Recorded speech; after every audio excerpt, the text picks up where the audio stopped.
共に日本の新たな一歩を踏み出しましょう。ご清聴ありがとうございました。 Yes. 하버드 강의실이 발칵 뒤집어졌습니다. 한 학생의 발표가 끝나자마자 Yes. 교수의 단 한 문장이 판을 갈랐죠. 그런데 말입니다. Peninsula. 1877년 But he didn't 일본 share who 스스로 thought it was 남긴 an 문서 island 한 장이 before this new discovery, 150년 뒤 or 미국의 why it was thought 강의실을 to be an 멈춰 island 세울 to 줄 begin 누가 with. 알았겠습니까? Context. 더 충격적인 Some 건 maps 그 displayed 뒤였습니다. Korea's shape. 아시아에서 지난 60년 동안 GDP 증가율이 폭발적으로 치솟은 나라, 그리고 같은 기간 성장률 0.1%대에 정체된 나라, 둘 중 어디가 기록을 따르고 어디가 감정을 따르는지 도대체 왜 아무도 보지 않았을까요? 강의실은 숨을 삼켰습니다. 영토, 해양, 전략, 요충지 모든 퍼즐이 하나의 결론을 향해 너무 정확하게 맞아떨어지고 있었기 때문입니다. 그날 깨어난 건 단순한 호기심이 아니었죠. 세계가 극도로 과소평가해온 한 나라의 잠재력이었습니다. 과연 이들은 모두가 기대하는 해답을 찾아낼 수 있을까요? 지금부터 그 놀라운 현장 속으로 들어가 보시죠. 미국에서 날아온 충격적인 이야기. 바로 시작합니다. 그리고 지금 어디에서 시청하고 계신지 댓글로 남겨주세요. 여러분의 이야기도 듣고 싶습니다. 그 전에 잠깐 1초 만에 누를 수 있는 좋아요 버튼을 꾹 눌러주시면 영상 제작에 큰 힘이 됩니다. 그럼 바로 사연 시작하겠습니다. 독도 문제 국제재판 가면 일본이 이길 겁니다. 하버드 동아시아학 특강 유리코가 발표했을 때였어요. 저는 고개를 끄덕였죠. 일본이 아시아에서 최고라고 믿었기 때문이에요. 반면 한국은요. 감정적이고 불안정한 나라라고 들었어요. 그래서 하버드 동아시아학 특강에서도 자연스럽게 일본 편이었죠. 그런데 리처드 교수님이 말했습니다. 유리코에게 1877년 일본 태정관 지령을 읽어봤는지 물었고 유리코 얼굴이 하얗게 변했으며 아무 말도 하지 못했어요. 안녕하세요. 제 이름은 올리브 비욘세라고 합니다. 2025년 봄 저는 그날 처음으로 깨달았습니다. 데이터는 차갑지만 진실은 뜨겁다는 걸 말이죠. 그날은 하버드 동아시아학 특강 세 번째 수업이었습니다. 강의실은 생각보다 작았어요.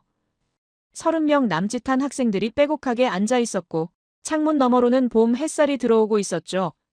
리처드 교수님은 아직 오시지 않았습니다. 수업 시작 10분 전이었고 학생들은 저마다 노트북을 펴놓고 대화를 나누거나 자료를 훑어보고 있었어요. 저는 뒷자리에 앉아서 강의실 전체를 바라보고 있었습니다. 그때 제 시선이 자연스럽게 앞쪽으로 향했죠. 유리코가 거기 앉아 있었습니다. 유리코는 일본에서 온 학생이었어요. 도쿄대학을 졸업하고 하버드 대학원에 진학했다는 이야기를 들었습니다. 첫 수업 때부터 눈에 띄었죠. 발표를 할 때마다 자신감이 넘쳤고 질문에 답할 때도 주저함이 없었어요. 어쩌면 그래서였을지도 모릅니다. 저를 포함한 많은 학생들이 유리코의 말을 자연스럽게 받아들였던 이유 말이죠. 일본은 선진국이고 질서 있고 체계적인 나라라는 이미지가 강했으니까요. 그리고 유리코는 그 이미지를 완벽하게 대변하는 것처럼 보였습니다. 저는 미국에서 나고 자랐습니다. 자연스럽게 세상을 미국 중심으로 바라보며 자랐죠. 미국이 최강국이고 유럽이 그 다음이며 아시아에서는 일본이 가장 앞선다고 배웠습니다. 한국에 대해서는 거의 아는 게 없었어요.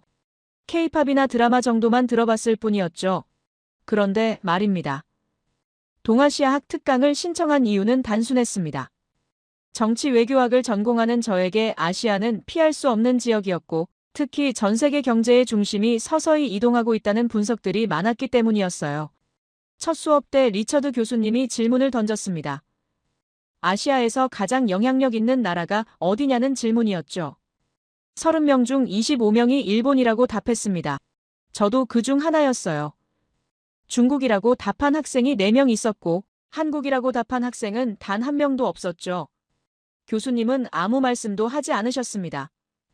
그저 고개를 끄덕이며 칠판에 세 나라 이름을 적으셨어요. 일본, 중국, 한국 순서로 말이죠. 두 번째 수업 때는 역사적 배경을 다뤘습니다. 동아시아의 근현대사를 훑어보는 시간이었죠. 일본의 메이지 유신, 중국의 개혁개방, 한국의 산업화 과정을 간략하게 설명하셨어요. 그때 유리코가 손을 들었습니다. 질문이 있다는 표시였죠. 교수님이 허락하시자 유리코가 입을 열었습니다. 한국의 산업화는 일본의 기술 지원 덕분이었다는 내용을 언급했어요. 사실 여부를 확인하고 싶다는 투였죠. 교수님은 잠시 침묵하셨습니다. 그리고는 복잡한 문제라고만 답하셨어요. 여러 요인이 있었다는 설명이었습니다. 저는 그때 유리코의 태도에서 묘한 느낌을 받았어요. 확신에 찬 목소리였지만 동시에 방어적인 느낌도 있었습니다. 마치 자신이 속한 나라를 보호하려는 듯한 느낌이었죠. 하지만 저는 깊이 생각하지 않았습니다. 오늘날 일본이 선진국이라는 사실은 변함없었고 한국은 여전히 일본만큼은 아니라고 생각했으니까요. 그게 제 솔직한 생각이었습니다. 세 번째 수업, 바로 오늘 수업의 주제는 영토 분쟁이었습니다. 동아시아에는 여러 영토 분쟁이 존재한다는 설명과 함께 센카쿠 열도, 쿠릴 열도, 그리고 독도가 언급됐어요. 리처드 교수님은 각 분쟁의 역사적 배경과 법적 쟁점을 간략히 소개하셨죠. 그리고는 학생들에게 의견을 물으셨습니다. 각자 생각하는 바를 자유롭게 이야기해보라는 지시였어요. 유리코가 다시 손을 들었습니다. 발칵 분위기가 긴장됐죠. 모두가 유리코를 바라봤습니다. 교수님이 허락하시자 유리코가 자리에서 일어났어요. 그리고 독도 문제에 대해 이야기하기 시작했습니다. 독도는 일본 이름으로 다케시마라고 불린다는 설명과 함께 역사적으로나 법적으로나 일본 영토라는 주장을 펼쳤죠. 1905년 시마네현 고시를 언급했고 국제법상 무주지 선점론을 근거로 들었습니다. 그리고 마지막으로 한국이 국제사법재판소 제소를 거부한다는 점을 강조했어요. 만약 한국이 정말 자신 있다면 재판에 응했을 것이라는 논리였습니다. 저는 그 말을 들으며 고개를 끄덕였습니다. 논리적으로 들렸기 때문이에요. 국제재판을 거부한다는 건 자신이 없다는 뜻일 수도 있겠다는 생각이 들었죠. 주변 학생들도 비슷한 반응이었습니다. 몇몇은 메모를 하고 있었고 몇몇은 고개를 끄덕이고 있었어요. 강의실은 유리코의 주장에 설득당하는 분위기였습니다. 그런데 바로 그때였습니다. 교수님은 단상으로 걸어가시며 유리코를 바라보셨죠. 그리고 조용히 한 문장을 던지셨습니다. 충격이었습니다. 유리코의 얼굴이 순식간에 창백해졌어요. 입술이 미세하게 떨렸고 시선이 흔들렸습니다. 강의실 전체가 숨을 죽였고 유리코는 고개를 숙인 채 아무 말도 하지 못했어요. 리처드 교수님은 칠판 앞으로 천천히 걸어가셨습니다. 학생들을 한 명 한 명 둘러보시며 시선을 머물게 하셨고 강의실은 숨소리조차 들릴 만큼 조용해졌어요. 교수님께서 입을 여셨습니다. 유리코가 답하지 못한 질문에 대해 직접 설명하겠다는 말씀이었죠. 저는 펜을 꺼내 들었어요. 무언가 중요한 이야기가 나올 것 같았거든요. 교수님께서 칠판에 첫 번째 연도를 크게 적으셨습니다. 1877년이었어요. 그리고 그 아래 일본 태정관 지령이라는 단어를 정확하게 적으셨죠. 저는 그 단어를 처음 들었습니다. 일본 역사에서 태정관이 무엇인지도 몰랐고 지령이 무슨 의미인지도 불분명했어요. 하지만 교수님의 설명이 시작되자 강의실 전체의 공기가 달라졌습니다. 태정관은 메이지 시대 일본 최고 행정기관이었다는 설명이 나왔습니다. 미국 정부로 치면 국무회의와 비슷한 위치였다고 하셨어요. 그리고 1877년 그 기관에서 공식 문서를 발표했다는 내용이었죠. 문서에는 울릉도와 독도는 일본 땅이 아니라는 명확한 결론이 담겨 있었습니다. 교수님께서 강조하신 부분이 있었어요. 이건 한국이 만든 문서가 아니라 일본 스스로 작성한 공식 기록이라는 점이었죠. 일본 정부가 자국 영토가 아니라고 인정한 문서였던 겁니다. 저는 노트에 그 내용을 급히 적으며 고개를 들어 유리코를 바라봤습니다. 유리코는 여전히 고개를 숙이고 있었어요. 손은 무릎 위에 가지런히 놓여 있었지만 손가락 끝이 미세하게 떨리고 있었죠. 교수님은 멈추지 않으셨습니다. 바로 다음 내용으로 이어가셨어요. 유리코가 주장한 시마네현 고시보다 28년이나 앞선 기록이라는 점을 차분하게 지적하셨습니다. 이렇게까지 명확한 증거가 있었다는 사실에 저는 숨이 막혔어요. 일본 스스로 독도가 자국 땅이 아니라고 공식 문서로 남긴 기록이 존재했던 겁니다. 교수님께서 분필을 들어 두 번째 연도를 적으셨습니다. 1946년이었어요. 그리고 연합군 최고사령부 지령 제677호라는 문구를 또박또박 적으셨죠. 이번에는 제2차 세계대전 직후의 상황에 대한 설명이었습니다. 전쟁이 끝나고 일본이 패망한 뒤 연합국 최고사령부가 일본의 영토 범위를 명확하게 재정의했다는 내용이었어요. 그 과정에서 독도는 한국의 행정, 통제 아래에 놓인다고 규정됐다는 설명이었죠. 교수님께서 덧붙이신 내용이 더 놀라웠습니다. 이 결정은 미국, 영국, 중국, 소련 등 주요 승전국들이 모두 합의한 사항이었다고 하셨어요. 단순히 한국과 일본 사이의 문제가 아니라 국제사회 전체가 인정한 법적 근거라는 의미였죠. 저는 그 순간 깨달았습니다. 유리코가 주장했던 무주지 선점론이나 국제재판 운운하는 논리가 얼마나 허술한지 말이에요. 이미 국제사회는 1946년에 결론을 내렸던 겁니다. 강의실이 술렁이기 시작했습니다. 몇몇 학생들이 노트북을 열어 교수님이 말씀하신 내용을 직접 검색하기 시작했어요. 저도 그중 하나였죠. 연합군 최고사령부 지령 제677호를 검색하자 실제 문서 이미지가 화면에 떴습니다. 영어로 작성된 문서였고 독도가 한국 영토로 명시되어 있었어요. 제 손가락이 화면을 따라 움직이며 한 문장 한 문장 읽어내려갔습니다. 이건 조작할 수 없는 역사적 기록이었어요. 미국이 직접 작성하고 승인한 문서였죠. 교수님께서 세 번째 내용으로 넘어가셨습니다.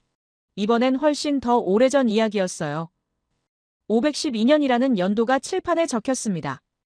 신라 이사부 장군이 우산국을 복속시킨 기록이라는 설명이었죠. 우산국은 오늘날의 울릉도와 독도를 포함하는 지역이었다고 하셨어요. 삼국사기에 명확히 기록되어 있다는 내용이었습니다. 저는 순간적으로 머릿속에서 계산을 했습니다. 512년부터 지금까지 약 1500년이 넘는 시간이었어요. 유리코가 주장한 1905년 편입과는 비교할 수 없는 역사적 깊이였죠. 교수님께서 강조하신 부분이 있었습니다. 역사적 근거라는 건 단순히 오래된 기록이 있다는 게 아니라 그 기록이 지속적으로 이어져 왔느냐가 중요하다는 말씀이었어요.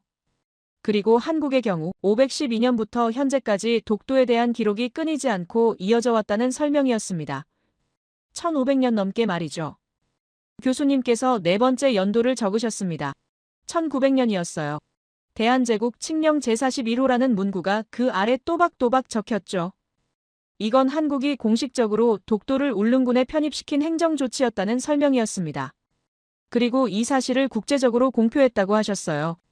일본이 편입을 주장하기 5년 전의 일이었죠. 한국이 이미 행정적으로나 법적으로나 독도를 자국 영토로 확정한 뒤였던 겁니다. 교수님께서 칠판을 천천히 돌아보시며 정리하셨습니다. 1877년 일본 스스로 독도가 자국 땅이 아니라고 인정했고 1900년 한국이 공식적으로 편입했으며 1946년 연합국이 최종 확정했다는 완벽한 흐름이었습니다. 이 명확한 타임라인을 저는 단 한 번도 들어본 적이 없었어요. 모든 증거가 한 방향을 가리키고 있었습니다. 교수님께서 유리코를 다시 바라보셨습니다. 그리고 조용하지만 단호하게 말씀하셨어요. 이것이 팩트라고 감정이 아니라 기록으로 말해야 한다고 하셨죠. 유리코는 여전히 고개를 들지 못했습니다.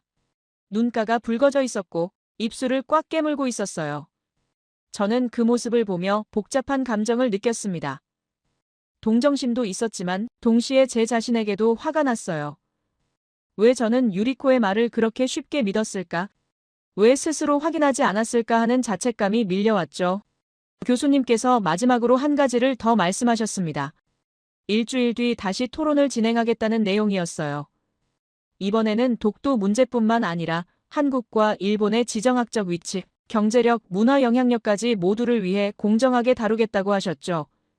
제대로 준비해서 오라는 당부였습니다.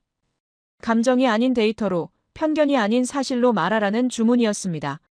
수업이 끝나고 학생들이 하나둘 강의실을 나갔습니다. 유리코는 가장 먼저 자리를 떴어요. 가방을 챙기는 손놀림이 빨랐고 고개를 푹 숙인 채 문을 나섰죠. 저는 자리에 그대로 앉아 있었습니다. 노트를 펼쳐놓고 방금 적었던 내용들을 다시 천천히 읽어내려갔어요. 1877년 1900년, 1946년, 512년 숫자들이 머릿속에서 선명하게 정리되기 시작했습니다. 저는 가방을 메고 강의실을 나섰습니다. 복도는 다른 수업을 마친 학생들로 붐볐어요. 하지만 저는 그 소음 속에서도 혼자만의 생각에 완전히 빠져 있었죠. 일주일 뒤 토론을 위해 준비해야 한다는 교수님 말씀이 계속 맴돌았습니다. 저는 도서관으로 향했어요. 한국에 대해 제대로 알아봐야겠다는 결심이 섰거든요. 도서관 입구에 들어서자 익숙한 책 냄새가 코끝을 스쳤습니다. 저는 2층 자료실로 올라갔어요. 동아시아 관련 서적들이 모여있는 곳이었죠.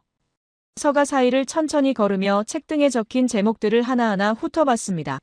한국 현대사, 한일 관계사, 동아시아 지정학, 제목만 봐도 두꺼워 보이는 책들이 즐비했어요. 저는 한 권을 조심스럽게 꺼내 들었습니다. 표지에는 한국의 산업화 과정을 심층 분석한다는 소개가 있었어요. 책을 펼쳐 목차를 봤죠. 1960년대부터 2000년대까지의 경제 성장을 단계별로 분석한 내용이었습니다. 저는 그 책을 들고 조용한 자리를 찾아 앉았어요. 그리고 첫 페이지를 천천히 펼쳤습니다. 결국 제가 몰랐던 건 독도만이 아니었던 거예요. 한국이라는 나라 전체에 대해 저는 아무것도 제대로 모르고 있었습니다.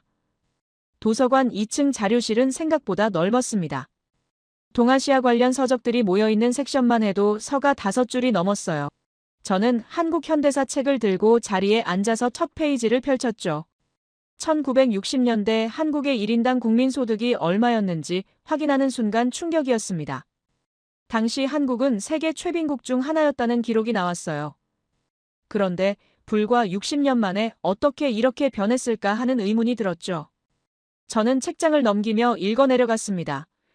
산업화 과정, 수출 주도, 경제, 교육 투자, 기술 개발, 모든 것이 체계적으로 계획되고 실행된 흔적이 보였어요. 점진적으로 성장한 게 아니라 폭발적으로 성장한 나라였죠. 저는 노트에 메모를 하기 시작했습니다. 유리코가 일본의 기술 지원 덕분이라고 했던 말이 자꾸 마음에 걸렸거든요. 정말 그게 전부였을까 하는 의심이 들었어요. 바로 그때였습니다. 누군가 제 옆자리에 가방을 내려놓는 소리가 들렸어요. 고개를 들어보니 마이클이었습니다. 마이클은 같은 정치외교학과 학생이었고 저와 친한 친구 중 하나였죠. 마이클이 의자를 빼며 앉더니 제 노트를 힐끗 보고는 물었습니다. 왜 이렇게 한국을 열심히 알아보고 있냐는 질문이었어요. 저는 잠시 생각했습니다. 그리고 조용히 대답했죠. 유리코가 오늘 수업에서 저렇게까지 강경하게 나오는 데는 뭔가 이유가 있을 것 같아서 더 파헤쳐보고 싶다고 말이에요. 마이클이 고개를 끄덕였습니다. 자기도 오늘 수업이 신경 쓰인다는 반응이었죠. 리처드 교수님이 제시한 증거들이 너무 명확해서 오히려 더 궁금해졌다는 얘기를 했어요. 마이클은 자기도 자료를 좀 찾아보겠다며 서가 쪽으로 걸어갔습니다. 저는 다시 책에 집중했어요. 그런데 문득 시선을 들었을 때 누군가 보였습니다. 유리코였어요. 유리코도 도서관에 와 있었던 겁니다. 저와는 반대편 서가 쪽에 서 있었고 책을 하나하나 꺼내보고 있었죠. 저는 유리코를 지켜봤습니다. 유리코는 책을 펼쳐 목차를 훑어보더니 곧바로 도로 꽂았어요. 다음 책을 꺼내서 또 같은 동작을 반복했죠. 표정이 점점 굳어지고 있었습니다. 찾고 싶은 내용이 없는 것 같았어요. 10분쯤 지났을까요? 유리코가 책을 조금 거칠게 서가에 꽂더니 가방을 챙기기 시작했습니다. 일본 특유의 조용한 짜증이 묻어나는 움직임이었죠. 입술을 꽉 다문 채 빠른 걸음으로 도서관을 나갔어요. 저는 그 모습을 보며 생각했습니다. 이런 상황에서도 유리코는 자기 주장을 뒷받침할 자료를 찾으려 했던 거예요. 하지만 찾지 못한 것 같았죠. 저는 다시 제 책으로 시선을 돌렸습니다. 그리고 독도 관련 섹션을 찾기 시작했어요. 한국과 일본의 영토 분쟁에 관한 책 한 권을 발견했습니다. 표지에는 독도의 사진이 실려 있었어요. 저는 그 책을 펼쳐 독도 부분을 찾았죠. 그리고 읽기 시작했습니다. 첫 번째로 눈에 들어온 내용은 물리적 거리에 관한 것이었어요. 울릉도에서 독도까지의 거리가 약 90km라는 기록이 나왔습니다. 그리고 맑은 날에는 울릉도에서 독도가 육안으로 관측된다는 설명이 있었죠. 저는 그 문장을 다시 읽었습니다. 육안으로 관측된다고요? 그럼 울릉도에 사는 사람들은 독도를 항상 볼 수 있었다는 뜻이잖아요. 책에는 사진도 첨부되어 있었습니다. 울릉도에서 찍은 독도의 모습이었어요. 흐릿하긴 했지만 분명히 보였죠. 저는 노트에 적었습니다. 육안 관측 가능. 90km. 그 다음 내용은 더 흥미로웠습니다. 6세기 신라의 이사부 장군이 우산국을 정벌한 기록이 나왔어요. 이사부는 육지에서 울릉도까지 130km 이상을 항해했다는 내용이었죠. 책에서는 이렇게 설명했습니다. 130km를 항해할 수 있었던 사람들이 울릉도에서 90km 떨어진 독도를 모를 리 없다고 말이에요. 저는 과거로 거슬러 올라가는 기분이 들었습니다. 1500년 전 사람들이 이미 그 먼 거리를 항해했다는 사실이 놀라웠어요. 생각해보면 당시 기술로 130km 항해는 말도 안 되는 일이었을 텐데 그들은 해냈던 겁니다. 그리고 울릉도에 도착한 사람들이 맑은 날 보이는 독도를 그냥 지나쳤을 리 없었죠. 저는 다음 페이지를 넘겼습니다. 이번에는 19세기 이야기가 나왔어요. 서양 배들이 동아시아 해역을 측량하기 시작한 시기였죠. 1789년 영국의 아르고노트호가 울릉도를 측량했다는 기록이 나왔습니다. 그런데 문제가 있었어요. 측량 과정에서 위치를 잘못 기록한 겁니다. 실제 울릉도 위치에서 서북쪽에 있는 것으로 표시했다는 내용이었죠. 저는 그 부분을 천천히 읽었습니다. 애초에 잘못된 측량이 모든 혼란의 시작이었던 거예요. 서양 지도에는 울릉도와 함께 존재하지도 않는 아르고노트 섬이 나란히 등장하게 됐다는 설명이 나왔죠. 가짜 섬이 지도에 그려진 겁니다. 그리고 1840년 독일인 지볼트가 이를 기반으로 지도를 제작하면서 문제는 더 커졌다고 했습니다. 일본의 명칭을 받아들여 서쪽의 가짜 아르고노트 섬을 다케시마라고 불렀고 동쪽의 진짜 울릉도를 마스시마라고 불렀다는 내용이었어요. 완전히 뒤바뀐 겁니다.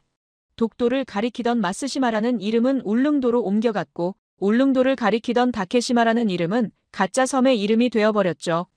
저는 노트에 도표를 그리기 시작했습니다. 원래 이름과 바뀐 이름을 정리해야 혼란스럽지 않을 것 같았거든요.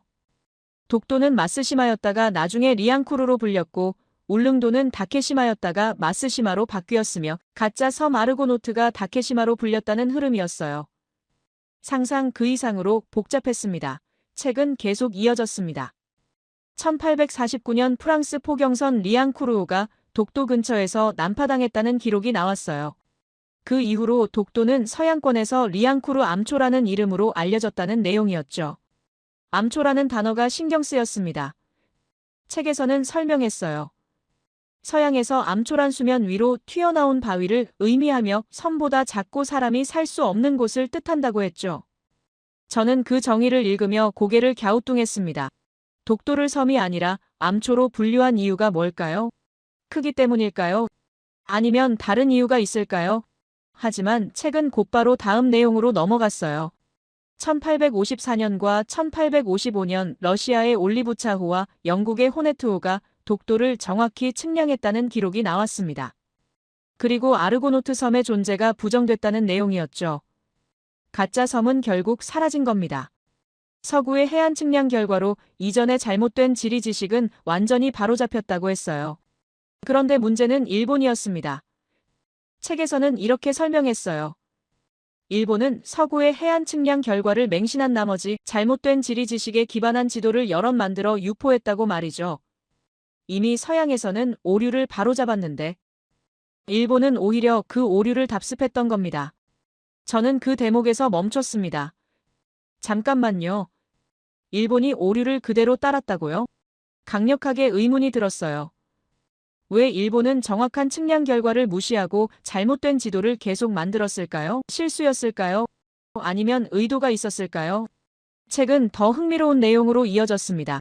메이지 유신 직후 일본이 조선을 정탐한 보고서가 있었다는 거예요.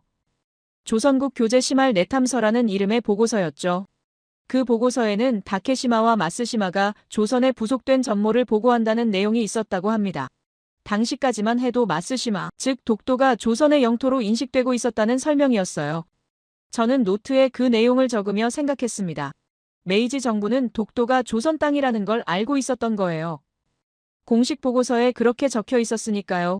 그런데 왜 나중에는 입장이 바뀐 걸까요? 다음 내용이 핵심이었습니다. 1876년 10월 시마네현이 일본 내무성에 질의서를 보냈다는 기록이 나왔어요. 다케시마와 마쓰시마를 시마네현 지도에 포함시킬 것인지 물어본 겁니다. 내무성은 조사를 진행했고 결론은 명확했죠. 두 섬은 일본과 관계가 전무하다는 판단이었습니다.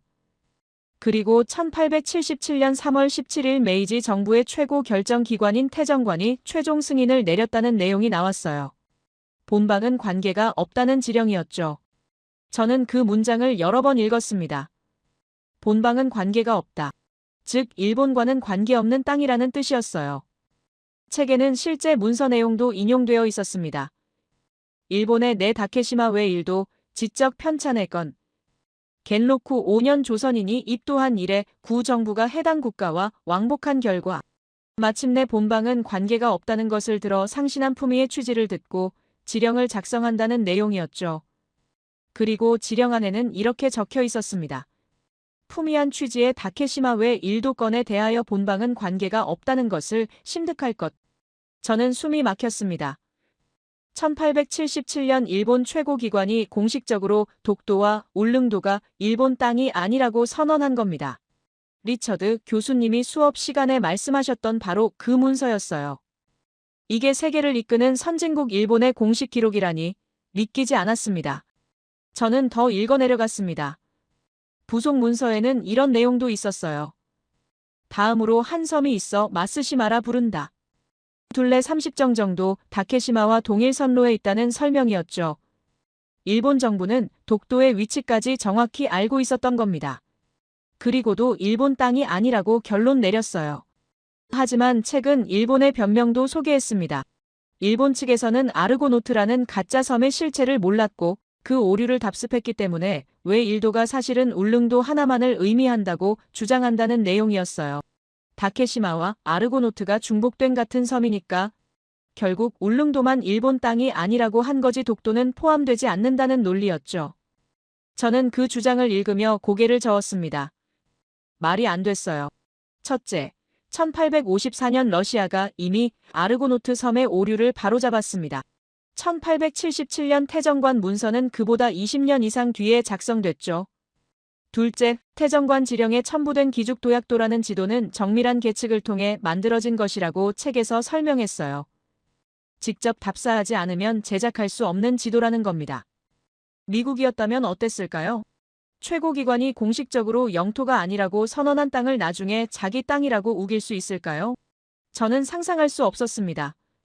그런데 일본은 그렇게 하고 있었어요. 책은 메이지 정부와 일본 해군성의 차이도 설명했습니다. 메이지 정부는 울릉도를 다케시마, 독도를 마쓰시마라 부르는 기존 인식을 이어갔지만 일본 해군성은 서양의 오류를 답습하면서 울릉도를 마쓰시마, 독도를 리앙쿠르도 열암이라 불렀다는 내용이었어요. 같은 나라 안에서도 혼란이 있었던 겁니다. 그리고 1876년 무토 히라타카라는 일본인이 동해 가운데 조선의 울릉도가 아닌 새로운 섬을 발견했다며 일본 외무성에 마쓰시마 개척을 신청했다는 사건도 나왔습니다. 일본 해군성은 1878년 군함을 보내 조사했고 무토 히라타카가 발견했다는 섬이 울릉도임을 확인했다는 내용이었죠. 개척 신청은 당연히 기각됐다고 했어요. 저는 책을 덮고 뒤로 기대었습니다. 머리가 복잡했어요. 일본은 1877년 공식적으로 독도가 자국 땅이 아니라고 선언했습니다. 그런데 1905년에는 독도를 편입했다고 주장했죠. 그 사이에 무슨 일이 있었던 걸까요? 왜 입장이 180도 바뀐 걸까요? 저는 노트를 펼쳐 지금까지 정리한 내용을 다시 읽어봤습니다. 512년 신라 이사부, 1789년 아르고노트 오류, 1849년 리앙쿠르, 1854년 오류 수정, 1877년 태정관 지령, 1905년 일본 편입 주장, 1946년 연합군 지령 제677호. 모든 타임라인이 한 방향을 가리키고 있었어요. 독도는 역사적으로나 법적으로나 한국 땅이라는 결론 말이죠. 그런데 유리코는 왜 그렇게 자신있게 일본 땅이라고 주장했을까요? 정말 몰라서 그랬을까요? 아니면 알면서도 그렇게 말한 걸까요? 저는 확신할 수 없었습니다. 하지만 한 가지는 분명했어요. 제가 지금까지 믿어왔던 것들이 틀렸다는 사실 말이죠. 저는 시계를 봤습니다. 벌써 밤 9시가 넘었어요. 도서관에서 5시간을 보낸 겁니다. 하지만 아직 할 일이 많았습니다. 일주일 뒤 토론을 위해서는 독도뿐만 아니라 한국과 일본의 지정학, 경제력, 문화 영향력까지 모두 알아야 했으니까요. 저는 자리에서 일어나 서가로 걸어갔습니다. 한국 경제에 관한 책들을 찾기 시작했어요. 한국은 도대체 어떻게 60년 만에 최빈국에서 선진국이 됐을까요? 일본의 기술 지원만으로는 설명할 수 없는 무언가가 분명히 있을 거라고 생각했죠. 책 한 권을 꺼내 들었습니다. 표지에는 한국의 기적이라는 제목이 적혀 있었어요. 저는 그 책을 가슴에 안고 다시 자리로 돌아왔습니다. 긴 밤이 될 것 같았어요. 하지만 포기할 수 없었습니다. 진실을 알고 싶었으니까요. 그리고 일주일 뒤 제가 찾은 모든 증거를 토론장에 가지고 갈 생각이었죠. 일주일이 생각보다 빠르게 지나갔습니다. 그 사이 저는 도서관에서 거의 살다시피 했어요. 매일 밤 10시까지 자리를 지켰고 한국에 관한 책들을 20권 넘게 읽었습니다. 경제, 역사, 지정학, 문화, 기술, 모든 분야를 섭렵했죠. 노트는 메모로 가득 찼고 제 머릿속에는 명확한 그림이 그려지기 시작했어요. 독도가 한국 땅이라는 건 이제 의심의 여지가 없었습니다. 문제는 이걸 어떻게 설득력 있게 전달하느냐였죠. 마이클도 저와 함께 자료를 찾았습니다. 그는 지정학에 관심이 많았기 때문에 독도의 전략적 가치를 중점적으로 조사했어요. 어느 날 저녁 마이클이 제게 말했습니다.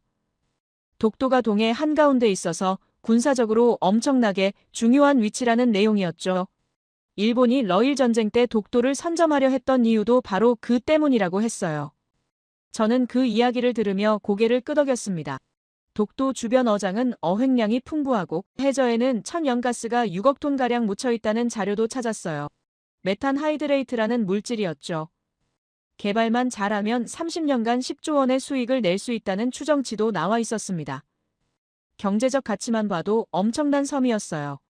하지만 제가 가장 주목한 건 상징성이었습니다. 책에서 읽은 내용이 인상 깊었거든요. 독도는 대한제국의 영토 중 가장 먼저 일본에 빼앗긴 땅이라는 점이었죠. 1905년 심한해연에 독도가 편입되면서 일제강점기에 앞서 침탈이 시작됐다는 내용이었어요. 한국인들이 독도에 감성적으로 집착하는 이유가 바로 그거였습니다. 독도 영유가 대한민국의 온전한 주권 회복을 의미했던 거예요. 드디어 일주일 뒤 수업날이 왔습니다. 저는 아침 일찍 일어나 준비했어요. 발표 자료를 USB에 담았고 노트를 가방에 넣었죠. 강의실로 향하는 길에 긴장감이 밀려왔습니다. 손바닥에 땀이 났고 심장이 빠르게 뛰었어요. 하지만 동시에 확신도 있었습니다. 제가 찾은 모든 증거가 한 방향을 가리키고 있었으니까요. 강의실에 들어섰을 때 이미 많은 학생들이 앉아 있었습니다. 유리코도 보였어요. 그녀는 앞자리에 앉아 노트북을 펼쳐놓고 있었죠. 표정은 평소와 달랐습니다. 입술을 꽉 다물고 있었고 눈빛이 날카로웠어요. 저는 뒷자리에 앉았습니다. 마이클이 제 옆에 앉으며 응원의 눈빛을 보냈죠. 리처드 교수님이 들어오셨습니다. 교수님은 단상에 서서 학생들을 둘러보시며 말씀하셨어요. 오늘은 지난주에 예고한 대로 두 번째 토론을 진행하겠다는 내용이었죠. 독도 문제뿐만 아니라 한국과 일본의 지정학적 위치, 경제력, 문화 영향력까지 다룰 것이라고 하셨습니다. 먼저 올리브가 발표하고 이후 자유토론 시간을 갖겠다는 말씀이었어요. 저는 자리에서 일어나 앞으로 걸어갔습니다. USB를 꽂고 화면을 켰어요. 첫 슬라이드에는 독도 사진이 크게 떠올랐죠. 저는 심호흡을 하고 입을 열었습니다. 독도는 한국 땅이라는 선언으로 시작했어요. 그리고 이를 증명하는 127개 문서가 존재한다고 말했습니다. 화면이 바뀌었습니다. 타임라인이 나타났어요. 저는 하나씩 설명하기 시작했죠. 512년 신라 이사부 장군이 우산국을 복속시킨 기록부터 시작했습니다. 삼국사기에 명확히 기록되어 있다는 점을 강조했어요. 1454년 세종실록 지리지에도 우산도와 무릉도가 조선의 영토로 기록되어 있다는 내용을 덧붙였죠. 1696년 안용복의 진술서도 언급했습니다. 일본 막부가 울릉도와 독도를 조선 영토로 인정한 증거라고 설명했어요. 그리고 가장 중요한 1877년 일본 태정관 지령을 제시했습니다. 일본 최고 기관이 스스로 독도가 일본 땅이 아니라고 공식 선언한 문서라는 점을 간주했죠. 1900년 대한제국 칙령 제41호도 빼놓지 않았습니다. 한국이 공식적으로 독도를 울릉군에 편입시키고 국제적으로 공표한 조치였다고 설명했어요.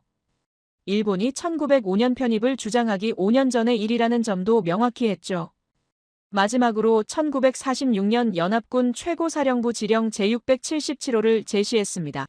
제2차 세계대전 후 연합국이 독도를 한국 행정 통제 아래에 놓는다고 규정한 문서라고 설명했어요. 미국, 영국, 중국, 소련 등 주요 승전국들이 모두 합의한 사항이라는 점을 강조했습니다. 저는 화면을 바꿔 지도를 띄웠습니다. 울릉도에서 독도까지의 거리가 약 90km이고 맑은 날에는 육안으로 관측 가능하다는 점을 보여줬어요. 6세기 이사부 장군이 130km 이상을 항해했다면 90km 떨어진 독도를 시료 지배할 물리적 가능성이 충분하다는 논리를 펼쳤죠. 발표가 끝나갈 무렵 저는 마지막 슬라이드를 띄웠습니다. 결론이었어요. 독도는 역사적으로나 법적으로나 지리적으로나 한국 땅이라는 명확한 문장이 적혀 있었죠. 저는 강의실을 둘러봤습니다. 학생들이 집중하고 있었어요. 몇몇은 고개를 끄덕이고 있었죠. 그때 유리코가 손을 들었습니다. 교수님이 허락하시자 유리코가 자리에서 일어났어요. 그녀의 목소리는 평소보다 높았습니다. 그래도 1905년 일본이 국제법상 무주지 선점 원칙에 따라 합법적으로 편입했다는 주장을 펼쳤죠. 한국이 항의하지 않았다는 점도 간조했어요. 저는 유리코를 바라봤습니다. 그리고 차분하게 대답했어요. 한국은 1900년에 이미 공식 편입하고 국제적으로 공표했다고 말했죠. 1905년 일본의 편입 시도는 이미 다른 나라 영토를 가져간 것이니 무효라고 설명했습니다. 무주지가 아니었다는 겁니다. 유리코가 다시 반박하려 했습니다. 하지만 교수님이 손을 들어 제지하셨어요. 잠시 후에 더 이야기하자는 말씀이었죠. 저는 자리로 돌아왔습니다. 손이 떨렸지만 기분은 좋았어요. 나는 이제 증명할 수 있어라는 생각이 들었습니다. 기록이 내 편이야라는 확신도 있었죠. 유리코는 자리에 앉지 않았습니다. 여전히 서 있었고 표정이 굳어 있었어요. 그녀에게는 말도 안 되는 걸 말이 되도록 하는 이상한 재주가 있었습니다. 이런 상황에서도 포기하지 않고 논리를 만들어내는 능력이었죠. 교수님이 유리코에게 말씀하셨어요. 하고 싶은 이야기가 있으면 해보라는 허락이었습니다.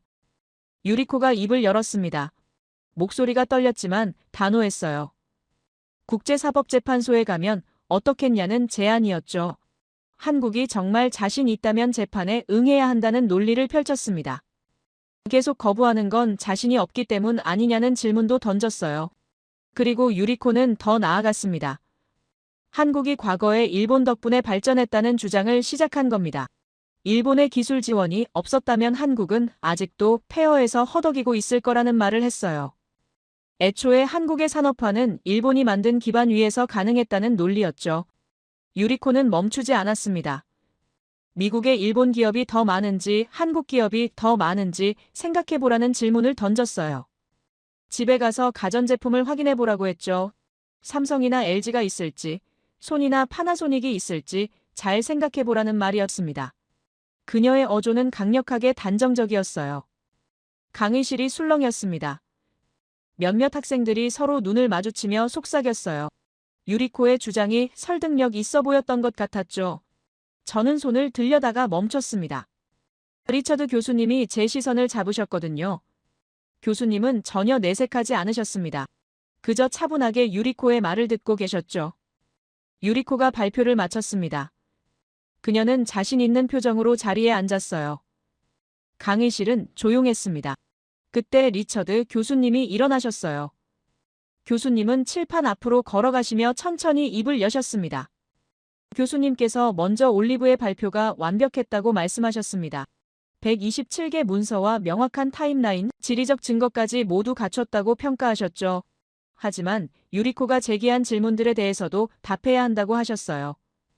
그리고 직접 보충 설명을 하시겠다는 말씀이었습니다. 교수님께서 칠판에 연도를 적으셨습니다. 2025년이었어요. 그리고 싱가포르라는 단어를 적으셨죠. 올해 초 싱가포르에서 아시아 안보회의가 열렸다는 설명이 시작됐습니다. 그 자리에서 한국의 장도현 외교관이 127건의 문서를 공개했다는 내용이었어요. 교수님께서 말씀을 이어가셨습니다. 신라 이사부 기록부터 세종실록, 태정관 지령, 연합군 최고사령부 지령 제677호까지 모든 증거를 체계적으로 제시했다고 하셨어요. 일본 대표단은 단 한마디도 반박하지 못했다는 설명이었죠. 회의장 분위기가 완전히 역전됐다고 하셨습니다. 교수님께서 강조하신 부분이 있었습니다. 한국은 감정이 아니라 기록으로 말했다는 점이었어요. 소리치지 않았고 위협하지도 않았으며 그저 사실을 제시했을 뿐이라고 하셨죠. 그게 진정한 외교의 품격이라는 말씀이었습니다. 그리고 교수님께서 유리코의 국제재판 질문에 답하셨습니다. 국제사법재판소 제소 문제에 대한 설명이 시작됐어요. 생각해보면 독도를 일본 영토에서 제외시킨 건 한국이 아니라고 하셨습니다. 태평양 전쟁 연합군 참전 승전국인 미국, 영국, 중화민국이었다는 설명이었죠. 교수님께서 칠판에 연합군 최고사령부 지령 제677호를 적으셨습니다. 이 지령이 일본 영토에서 독도를 제외한다고 천명했고 샌프란시스코 강화조약도 이를 최종 확인했다는 내용이었어요. 일본 정부가 강화조약에 완전히 동의하고 독립했다는 점도 지적하셨죠. 그리고 교수님께서 결정적인 말씀을 하셨습니다. 일본이 독도를 돌려받으려면 독도를 뺏어간 미국, 영국, 중화민국에게 제소해야 한다고 하셨어요. 한국에게 제소하는 건 상상 그 이상으로 잘못된 접근이라는 설명이었죠. 하지만 문제가 있다고 하셨습니다. 샌프란시스코 강화조약 19조 D항에는 연합국 국민에게 일체의 민형사상 책임을 묻지 못한다고 명시되어 있다는 내용이었어요. 교수님께서 질문을 던지셨습니다. 미국이었다면 어땠겠느냐는 질문이었어요. 자기 집 주소를 법원에서 증명하라고 요구받으면 응하겠느냐는 물음이었죠. 당연히 자기 집인데 왜 증명해야 하느냐고 반문하셨습니다. 한국도 마찬가지라는 설명이었어요. 그리고 교수님께서 유리코의 경제발전 주장에 대해 답하셨습니다. 일본의 기술 지원이 한국 발전에 기여한 건 사실이지만 그게 전부는 아니라고 하셨어요. 한국의 교육 투자, 연구개발, 수출 전략, 기업가 정신, 이 모든 것이 복합적으로 작용했다는 설명이었죠. 교수님께서 칠판에 숫자를 적기 시작하셨습니다.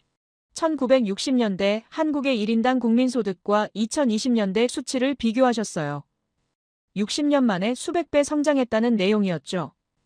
일본 기술 지원만으로는 설명할 수 없는 놀라운 성장이라고 하셨습니다. 그리고 교수님께서 유리코에게 질문하셨습니다. 유리코 집에는 어떤 가전제품이 있느냐는 물음이었어요. 유리코의 얼굴이 붉어졌습니다. 교수님께서 말씀을 이어가셨죠. 실은 교수님께서 지난주에 유리코와 복도에서 이야기를 나눴다고 하셨어요. 유리코가 새로 산 냉장고 이야기를 했는데 그게 LG 제품이었다는 내용이었죠. 강의실에 웃음이 터졌습니다. 유리코는 고개를 숙였어요. 교수님께서 부드럽게 말씀하셨습니다. 부끄러워할 필요 없다고 좋은 제품을 선택한 것뿐이라고 하셨죠. 하지만 이게 현실이라고 덧붙이셨습니다. 미국 시장에서 한국 가전제품이 일본 제품을 앞서고 있다는 사실 말이에요. 교수님께서 더 많은 예시를 드셨습니다. 반도체는 삼성이 세계를 이끄는 기업이고 조선업은 한국이 세계 점유율 40%를 차지하면 K-팝은 10억 명의 팬을 가지고 있고 방산 수출은 세계 5위라는 내용이었어요. 숫자가 말해준다고 하셨죠. 교수님께서 유리코를 다시 바라보셨습니다. 그리고 조용히 말씀하셨어요. 편견은 누구에게나 있다고 하지만 사실 앞에서는 겸손해야 한다고 하셨죠. 일본이 위대한 나라인 건 맞지만 한국도 마찬가지라는 말씀이었습니다. 둘을 비교하며 우열을 가리는 건 의미 없다고 하셨어요. 유리코는 아무 말도 하지 못했습니다. 눈가가 붉어져 있었고 입술을 꽉 깨물고 있었어요. 저는 그 모습을 보며 복잡한 감정을 느꼈습니다. 승리의 기쁨보다는 안타까움이 더 컸죠. 유리코도 그저 배운 대로 믿었을 뿐인데 그게 틀렸다는 걸 이렇게 공개적으로 알게 된 겁니다. 교수님께서 수업을 마무리하셨습니다. 오늘 우리가 배운 건 독도가 누구 땅이냐가 아니라고 하셨어요. 진실을 찾는 방법이라고 말씀하셨죠. 감정이 아닌 증거로 편견이 아닌 기록으로, 소리가 아닌 품격으로 말하는 법을 배웠다고 하셨습니다. 수업이 끝나고 학생들이 하나둘 나갔습니다. 유리코는 가장 먼저 자리를 떴어요. 교수님께서 저를 부르셨습니다. 잘했다는 칭찬과 함께 앞으로도 이런 자세로 공부하라는 당부였죠. 저는 고개를 숙여 인사했습니다. 강의실을 나서며 창밖을 봤습니다. 봄 햇살이 따뜻했어요. 충격이었던 일주일 전과는 완전히 다른 기분이었습니다. 저는 진실을 알았고 그걸 증명했으며 사람들이 믿어줬어요. 진실은 강해라는 확신이 가슴 깊이 자리 잡았습니다. 마이클이 제 어깨를 두드렸습니다. 축하한다는 말과 함께 저녁 사자는 제안이었죠. 저는 웃으며 고개를 끄덕였어요. 오늘은 정말 좋은 날이었습니다. 그리고 앞으로 더 많은 진실을 찾아갈 것 같았어요. 파헤쳐야 할 것들이 아직 많이 남아 있었으니까요. 수업이 끝난 뒤 저와 마이클은 복도에 서 있었습니다. 학생들이 하나둘 강의실을 나가고 있었고 유리코의 뒷모습도 멀어져 가고 있었어요. 마이클이 제게 물었습니다. 교수님께 더 여쭤볼 게 있지 않냐는 질문이었죠. 저도 같은 생각이었습니다. 오늘 토론에서 명확한 결론이 났지만 여전히 궁금한 게 있었거든요. 우리는 리처드 교수님 연구실로 향했습니다. 복도를 걸으며 마이클이 말했어요. 유리코가 왜 그렇게 당당하게 주장할 수 있었는지 이해가 안 된다는 얘기였죠. 저도 고개를 끄덕였습니다. 증거가 이렇게 명확한데도 불구하고 자신있게 일본 땅이라고 말하는 모습이 신기했어요. 교수님 연구실 문을 두드렸습니다. 들어오라는 대답이 들렸고 우리는 조심스럽게 문을 열었어요. 리처드 교수님은 책상 앞에 앉아 계셨고 커피 한 잔을 손에 들고 계셨죠. 교수님께서 우리를 보시며 미소 지으셨습니다. 앉으라는 손짓이었어요. 우리는 교수님 앞 의자에 앉았습니다. 저는 먼저 입을 열었어요. 오늘 토론에서 궁금한 점이 생겨서 찾아왔다고 말했죠. 교수님께서 고개를 끄덕이시며 물어보라고 하셨습니다. 마이클이 질문을 던졌습니다. 유리코는 왜 그렇게 당당하게 독도가 일본 땅이라고 주장할 수 있었는지 궁금하다는 내용이었어요. 증거가 이렇게 명확한데도 말이죠. 교수님께서 커피를 한 모금 마시시고는 천천히 대답하기 시작하셨습니다. 교수님께서 설명하셨습니다. 일본에서는 독도를 다케시마라고 부르며 이게 시마네현 오키군에 속한 섬이라고 가르친다는 내용이었어요. 한국이 강제 점령하고 있다고 주장하며 이를 돌려받아야 한다고 지속적으로 교육한다는 설명이었죠. 유리코는 어릴 때부터 그렇게 배워왔을 거라고 하셨습니다. 저는 고개를 끄덕였습니다. 과거부터 그렇게 교육받았다면 당연히 그게 사실이라고 믿을 수밖에 없겠죠. 하지만 교수님께서 덧붙이신 내용이 흥미로웠습니다. 문제는 일본 정부도 사실을 알고 있다는 점이라고 하셨어요. 교수님께서 책장에서 자료 하나를 꺼내셨습니다. 국제법 관련 문서였어요. 그걸 펼쳐 보이시며 설명하셨죠. 독도는 국제법상 암초로 분류된다는 내용이었습니다. 사람이 자급자족할 조건이 아니기 때문이라고 하셨어요. 하지만 이건 영유권 주장과는 관련이 없다고 강조하셨죠. 교수님께서 말씀을 이어가셨습니다. 서양에서는 독도를 리앙쿠르 암초라고 부른다는 설명이었어요. 제3자가 한일 어느 편도 들지 않고 이 섬을 언급하기 위해 쓰는 이름이라고 하셨죠. 임시로 사용하는 중립적 명칭이라는 겁니다. 마이클이 물었습니다. 그럼 서양에서는 독도를 누구 땅으로 보느냐는 질문이었어요. 교수님께서 잠시 생각하시더니 대답하셨습니다. 대부분의 서양 전문가들은 한국 땅으로 본다는 내용이었죠. 왜냐하면 한국이 시료 지배하고 있기 때문이라고 하셨어요. 교수님께서 구체적으로 설명하셨습니다. 한국은 독도에 경찰청 소속 독도경비대를 배치했고 등대관리원과 주민까지 거주시키고 있다는 내용이었어요. 식수 공급시설, 통신시설, 헬리콥터 포트, 접안시설까지 모두 갖췄다고 하셨죠. 이게 바로 시료 지배라는 설명이었습니다. 저는 그 말을 들으며 놀랐습니다. 독도에 사람이 살고 있다는 건 알았지만 이렇게 체계적인 시설이 갖춰져 있는 줄은 몰랐거든요. 교수님께서 덧붙이셨어요. 최대 5,000톤급 선박이 접안할 수 있는 항만도 건설됐다고 하셨습니다. 마이클이 감탄하며 말했습니다. 그 정도면 완벽한 시료 지배 아니냐는 얘기였죠. 교수님께서 고개를 끄덕이셨습니다. 국제법적으로도 명백하다고 하셨어요. 한국이 독도를 자국 영토로 관리하고 있고 실제로 통치하고 있다는 증거가 넘친다고 말씀하셨죠. 그런데 교수님께서 한숨을 쉬셨습니다. 표정이 조금 어두워졌어요. 문제는 일본이 이런 상황에서도 계속 주장을 반복한다는 점이라고 하셨죠. 애초에 근거가 없는데도 말이에요. 저는 질문했습니다. 그럼 왜 일본은 계속 주장하느냐는 물음이었어요. 교수님께서 천천히 대답하셨습니다. 국내 정치용이라는 설명이었죠. 일본 정치인들이 국민의 민족주의 감정을 자극해서 지지율을 얻으려 한다는 내용이었어요. 교수님께서 더 흥미로운 이야기를 해주셨습니다.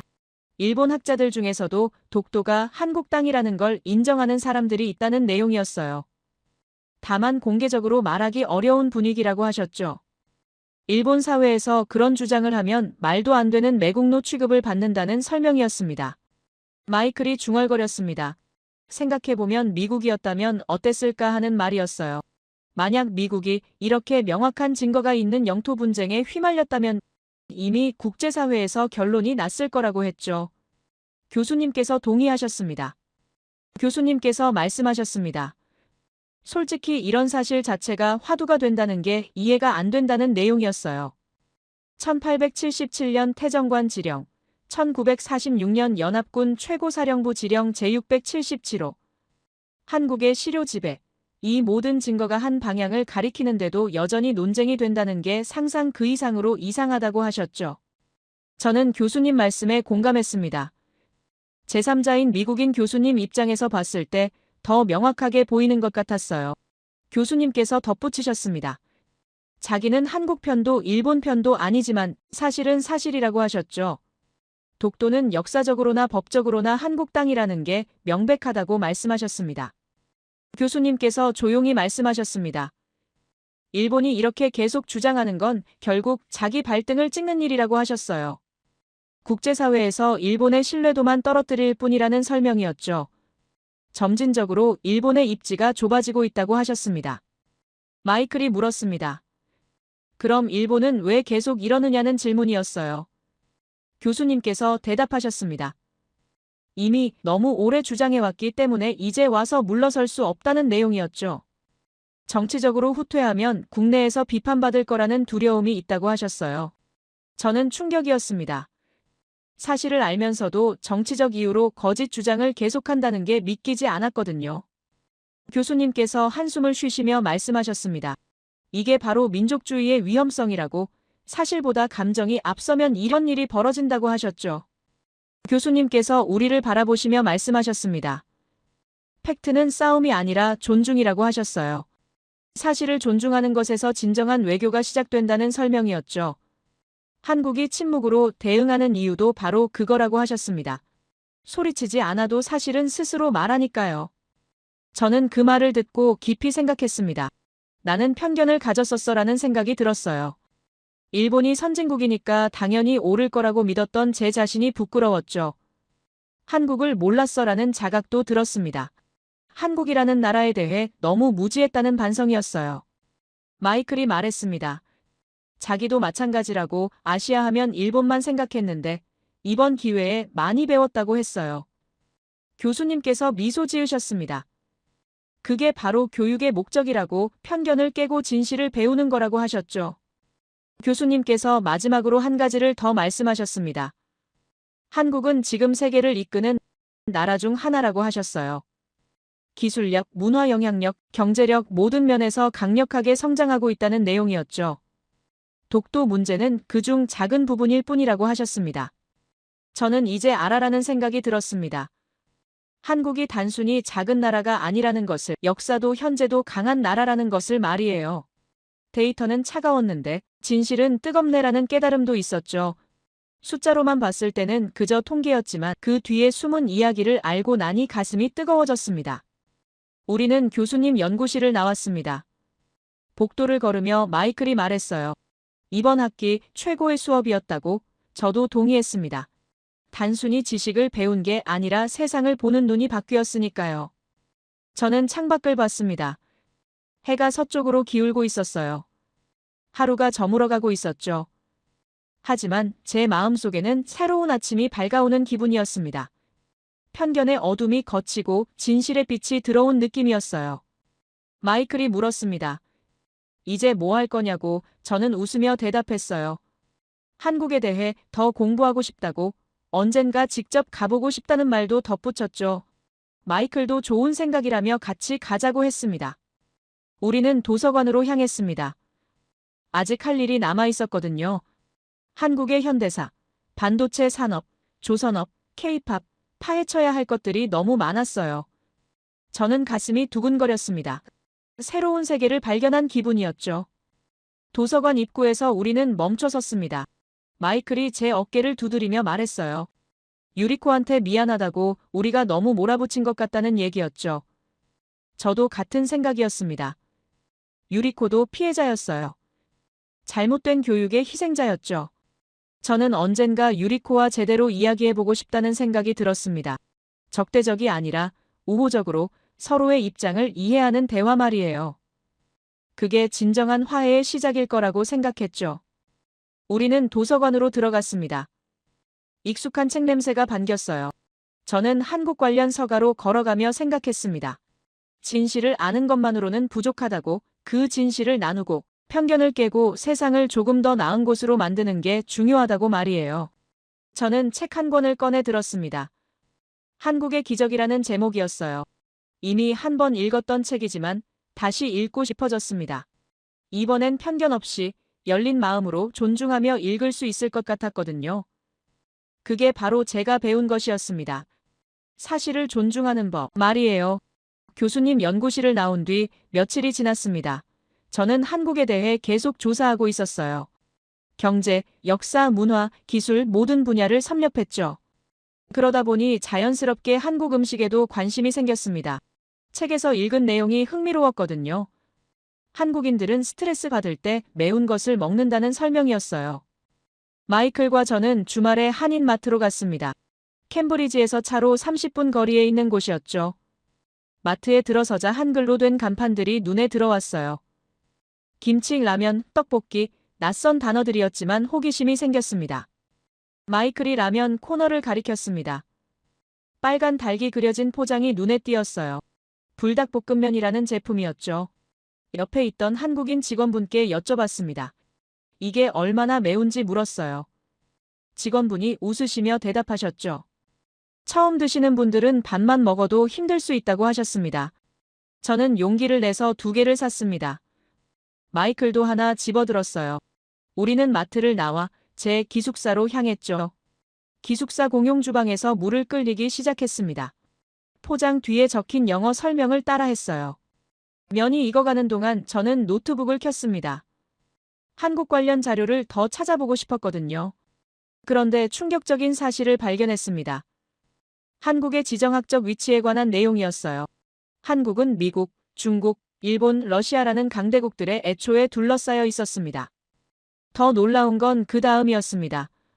한국은 분단국가였고 북한과 여전히 휴전 중이라는 사실이었어요. 전쟁이 끝난 게 아니라 멈춰 있는 상태였죠.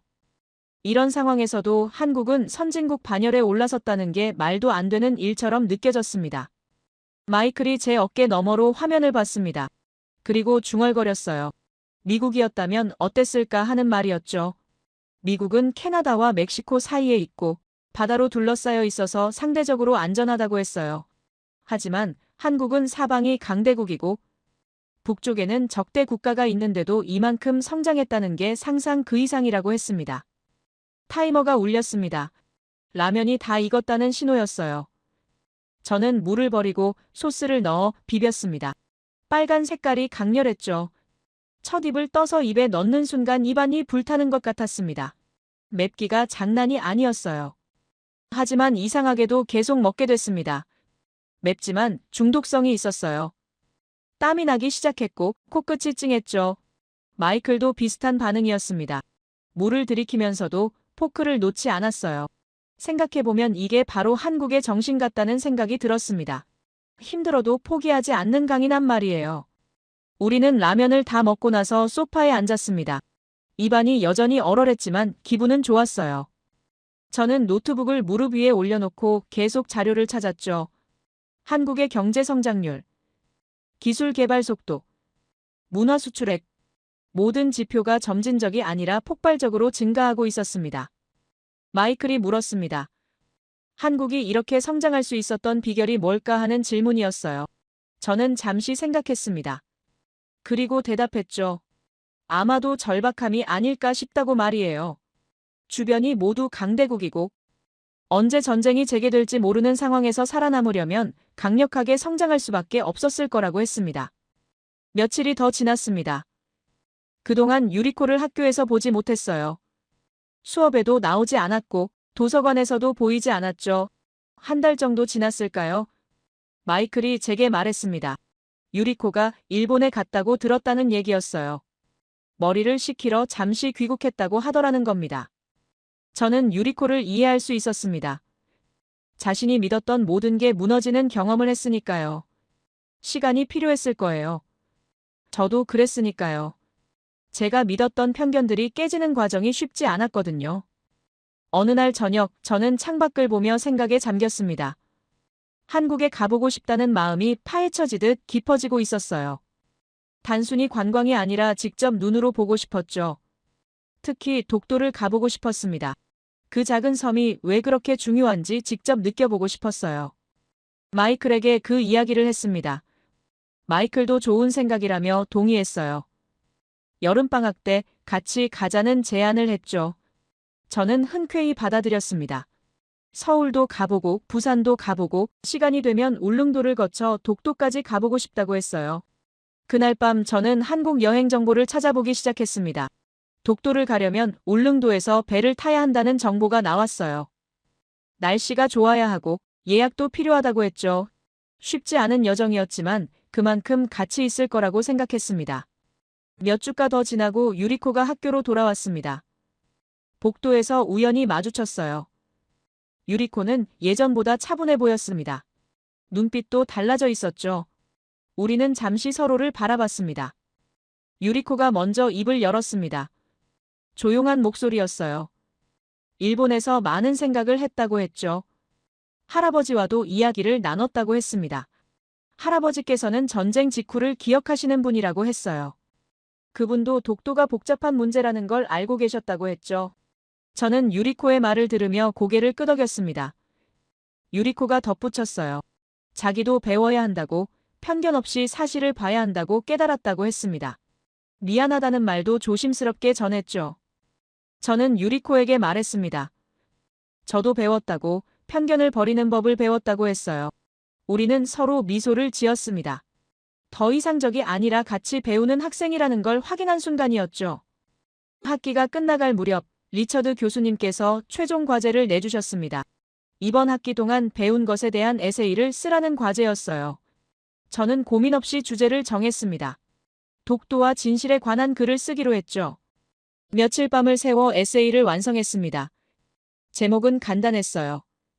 진실은 소리치지 않는다. 내용은 지난 몇 달간 제가 경험한 모든 것을 담았죠. 편견을 가졌던 과거, 증거를 발견한 과정, 유리코와의 토론, 그리고 한국을 알아가며 느낀 감동까지 모두 적었습니다. 에세이의 결론 부분에서 저는 이렇게 썼습니다. 한국은 세계를 이끄는 나라 중 하나이며 그들의 강함은 소리에서 나오는 게 아니라 침묵에서 나온다고 말이에요. 사실을 존중하고 기록으로 말하면 품격으로 대응하는 것이 진정한 힘이라고 적었죠. 에세이를 제출하고 일주일 뒤 리처드 교수님께서 저를 부르셨습니다. 연구실로 찾아가니 교수님께서 제 에세이를 손에 들고 계셨어요. 표정이 진지했습니다. 교수님께서 말씀하셨습니다. 이건 단순한 과제가 아니라고 하셨어요. 진짜 학문이라고 평가하셨죠. 편견을 깨고 진실을 찾아가는 과정이 고스란히 담겨 있다고 하셨습니다. 점수는 당연히 최고점이었어요. 하지만 교수님께서 더 중요한 말씀을 하셨습니다. 이 경험을 잊지 말라고 하셨어요. 세상에는 아직도 편견과 거짓이 많지만 진실을 찾으려는 사람들이 있기에 세상은 조금씩 나아진다고 하셨죠. 저도 그런 사람이 되길 바란다고 당부하셨습니다. 학기가 끝나고 여름방학이 시작됐습니다. 마이클과 저는 한국행 비행기표를 예매했어요. 출발일은 7월 중순이었죠. 울릉도와 독도 투어도 예약했습니다. 설레는 마음으로 준비를 시작했어요. 짐을 싸면서 저는 생각했습니다. 몇 달 전만 해도 저는 한국을 몰랐다고, 독도가 어디 있는지도 몰랐고 한국의 역사도 문화도 몰랐죠. 하지만 이제는 안다고, 강함의 진짜 의미를 안다고 생각했습니다. 강함이란 소리치는 게 아니라 침묵하는 것이며 위협하는 게 아니라 증명하는 것이고 감정이 아니라 사실로 말하는 것이라는 걸 배웠어요. 한국은 그런 나라였습니다. 조용하지만 확고하고 부드럽지만 강인하며 소리치지 않아도 세계를 이끄는 나라였죠. 출발 전날 밤 저는 창밖을 바라봤습니다. 별이 밝게 빛나고 있었어요. 저는 혼잣말을 했습니다. 진실은 싸우지 않아도 이긴다고, 나는 성장했다고, 세상은 조금 더 정직해졌다고 말이에요. 내일이면 저는 한국으로 떠납니다. 독도를 직접 볼 겁니다. 그 작은 섬이 왜 그렇게 중요한지 눈으로 확인할 거예요. 울릉도에서 맑은 날 독도를 바라보며 512년 이사부 장군이 느꼈을 감정을 상상해 볼 겁니다. 그리고 저는 더 많이 배울 겁니다. 한국의 역사를, 문화를, 사람들을 말이에요.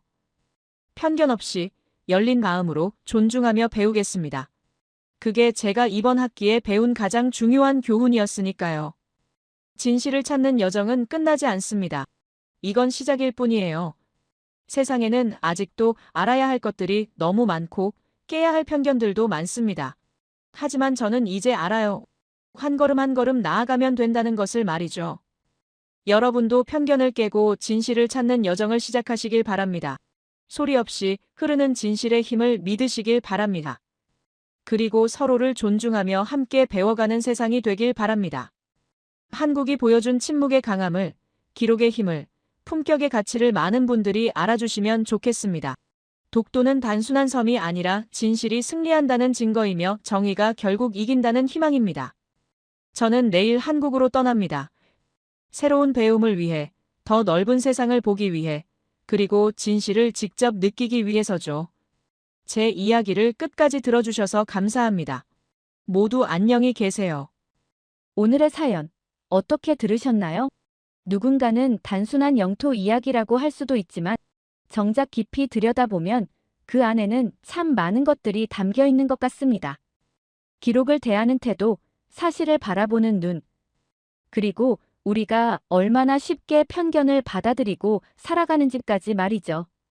서로 다른 나라, 다른 교육, 다른 역사 속에서 자란 사람들의 시선이 얼마나 다르게 갈릴 수 있는지, 그리고 누군가가 그 시선을 의심하고 직접 확인해 보려 할 때 얼마나 많은 진실이 드러나는지 이 사연은 조용히 보여주고 있는 듯합니다.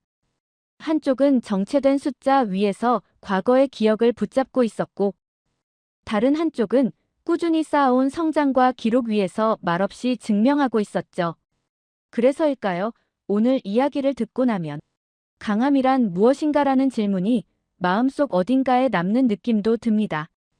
결국 진실은 목소리가 크다고 이기는 것이 아니라 시간이 지나도 변하지 않는 기록과 계속 앞으로 나아가려는 의지 위에서 자연스럽게 드러나는 게 아닐까. 그런 생각도 조심스레 해보게 되네요. 물론 이 모든 건 하나의 시선일 뿐이고 여러분의 시선에서는 또 다른 결론이 나올지도 모르겠습니다. 그걸 확인하는 건 이제 여러분의 몫이겠죠. 여러분의 생각을 아래 댓글에 남겨주세요. 그리고 감동적인 사연을 주변 사람들과 공유하고 함께 이야기 나눠보세요. 마지막으로 1초밖에 걸리지 않는 구독과 좋아요, 알림 설정은 영상 제작에 큰 힘이 됩니다. 지금까지 감동을 담아 여러분께 진심을 전하는 감동담기였습니다. 오늘 하루도 행복한 하루 보내세요.